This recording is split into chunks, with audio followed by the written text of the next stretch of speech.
நம்மளுக்கெல்லாம் ஏதாவது பிரச்சனைனா மோஸ்ட்டாக நம்ம பேரண்ட்ஸ் நம்மளை தான் ஃபேஸ் பண்ண விட்டுருக்காங்க.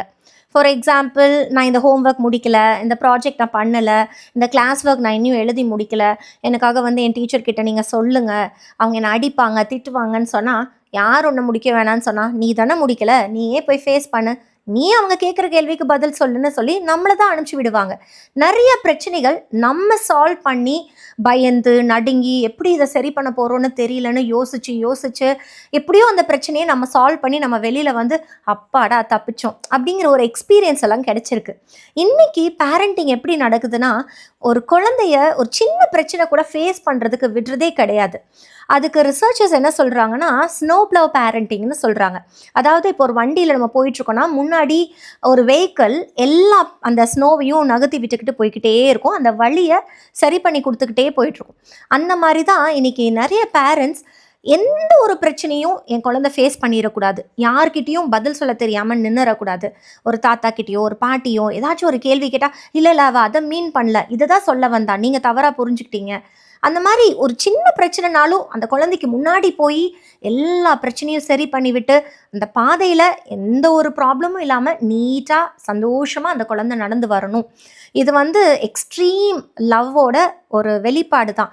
என் குழந்தை ஃப்ரீயாக இருக்கணும், நான் பட்ட கஷ்டம் என் பிள்ளை படக்கூடாது, நான் இந்த மாதிரியெல்லாம் போய் அனுபவிச்சிருக்கேன், நான் இப்படி போய் திட்டு வாங்கியிருக்கேன், இப்படி எல்லாம் என் பிள்ளை பட்டறக்கூடாதுன்னு சொல்லிட்டு அந்த குழந்தைக்கு நம்ம வழியை ஆயத்தப்படுத்தி கொடுத்துட்டே வந்துட்டு இருக்கோம். ஆனால் இது லேட்டர் குழந்தையோட லைஃப்பில் கான்ஃபிடென்ஸ் லெவல் டோட்டலாக டவுன் ஆயிரும். நம்மளால் ஒரு பிரச்சனை வந்ததுன்னா இதை ஃபேஸ் பண்ணவே முடியாது, எனக்கு கண்டிப்பாக ஒரு கைடன்ஸ் தேவை, எனக்கு ஒரு ஹெல்ப் தேவை. ஒரு பிரச்சனை வரும்பொழுது அந்த குழந்தை ஃபேஸ் பண்ண முடியாத ஒரு சிச்சுவேஷனுக்குள்ளே தள்ளப்பட்டுரும். ஸோ நம்ம பேரண்டிங் எப்படி பண்ணணும்னா, ஹெலிகாப்டர் பேரண்டிங்ன்ட்டு ஒரு டைப் இருக்குது.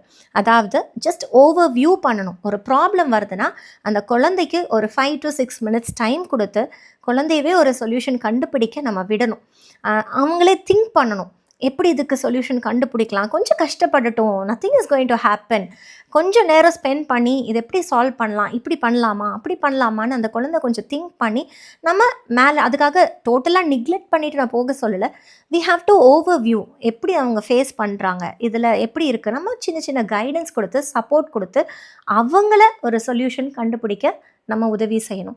அப்படி இருக்கும் பொழுது சின்ன சின்ன பிரச்சனைகள் அந்த குழந்தை சொல்யூஷன் கண்டுபிடிச்சி வரும்பொழுது லேட்டர் இந்த லைஃப் அவங்க தனியாக நிற்கக்கூடிய சிச்சுவேஷன் வரும்பொழுதும் அவங்களோட பிரச்சனைக்கும் அவங்களால சால்வ் பண்ணிக்க முடியும். மற்றவங்களுக்கும் அவங்க ஹெல்ப் பண்ணக்கூடிய அளவில் அவங்களோட கான்ஃபிடென்ஸ் லெவல், அவங்களோட திங்கிங் லெவல், அவங்களோட ஸ்மார்ட்னஸ் எல்லாமே டெவலப் ஆகும்.